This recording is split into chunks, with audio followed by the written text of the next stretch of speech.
Marvel.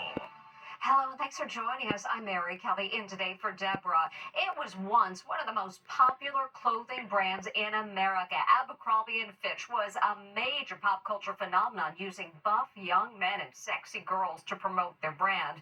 But was there a dark side? The former CEO has just been arrested on sex trafficking charges. Stephen Fabian reports.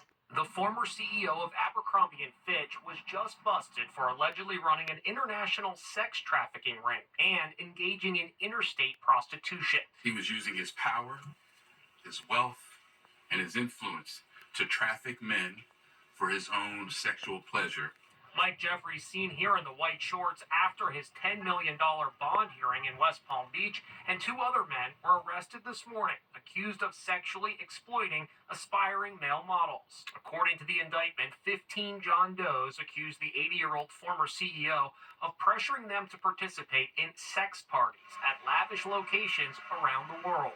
In the Hamptons, in New York City, England, France, Italy, Morocco, and St. Bart's, for the purpose of attending events to engage in commercial sex. They caused the men to believe that attending these sex events could yield modeling opportunities with Abercrombie or otherwise benefit their careers. The men claim they were pressured to consume alcohol, Viagra, and muscle relaxants known as poppers during the sex events. Before Mike Jeffries was forced to resign from Abercrombie & Fitch, he was one of America's highest paid CEOs, earning an estimated $400 million in 10 years. Now, the brand has been plagued with controversy for reportedly only hiring hot and attractive salespeople, while other less attractive employees were assigned to the stockroom out of sight of customers. The company was a pop culture phenomenon, marketing clothes with half-naked models. But it was plagued by controversy, some of it deliberately provocative. In 2016, it was dubbed the most hated retail brand in America.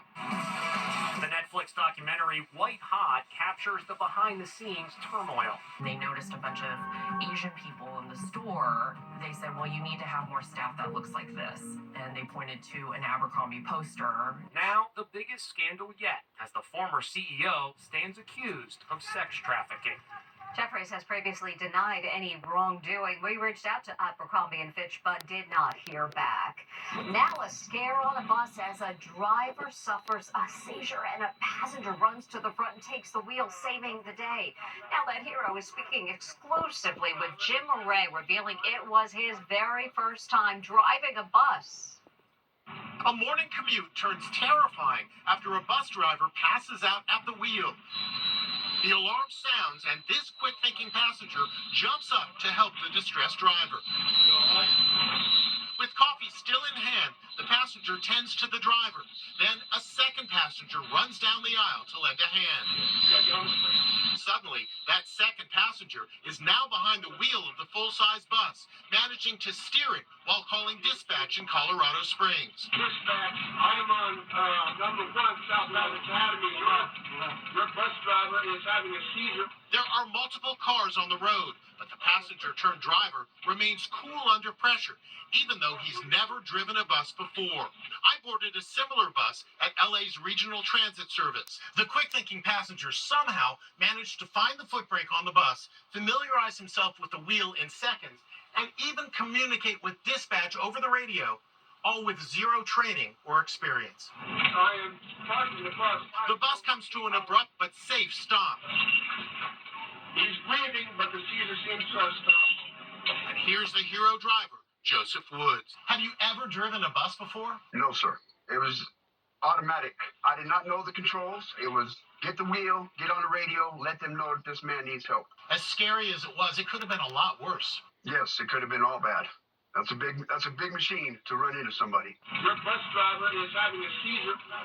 Sadly, despite the efforts of first responders, the bus driver passed away. And you may have heard the jaw-dropping story about the 8-year-old who drove to Target. Now the mother of the little girl is breaking her silence in her first TV interview, speaking with our Emma Cogliano. A car is swerving dangerously. Is the driver intoxicated, suffering a medical emergency, falling asleep at the wheel? Nope, it's an 8-year-old girl, and she can barely reach the steering wheel. Justin Kimmery called the cops in Bedford, Ohio. There's a guy in a car. He's like right behind me.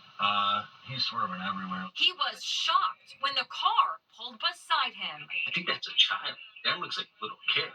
And I'm trying to get their attention, but they just kept going. And I was like, they're going to kill somebody. It was actually kind of scary because she was just all over the place. While all this was happening, the little girl's mom realized her daughter was missing. As I walked outside, I seen my car was gone. But still, it wasn't registering like them two together. I went back in the house and looked at my purse, and I seen that not only was my car keys gone, all my money and my ID was gone. She called 911. So your 8-year-old is missing along with your car? Yes, and my car keys and with the little dog. Yeah, we certain that maybe she didn't take the car. I have no idea if my car keys are not here. That's when Mom Tangi Wilson checked her Ring camera, and there she was. Her little girl putting a bag in the passenger side of the car. Inside that bag, dog food and dog shampoo. Yup, she took her little dog Bear with her. Was she running away from home? Yes, she was. The car was found in the Target parking lot, 13 miles from home. Located the vehicle so far, but not the child. And get this, the pint-sized kid made her way inside the store and went shopping for a new iPad case. When Mom found out, she rushed as fast as she could to Target. A serious talking to ensued. Not only could you hurt yourself, but you could hurt other people. As for Bear, Here's Bear, who is fine, as you can see. Initial reports claimed the 8-year-old drove to Target to get a coffee at Starbucks. Mom says she actually had a fight with her 15-year-old sister and decided to just drive away.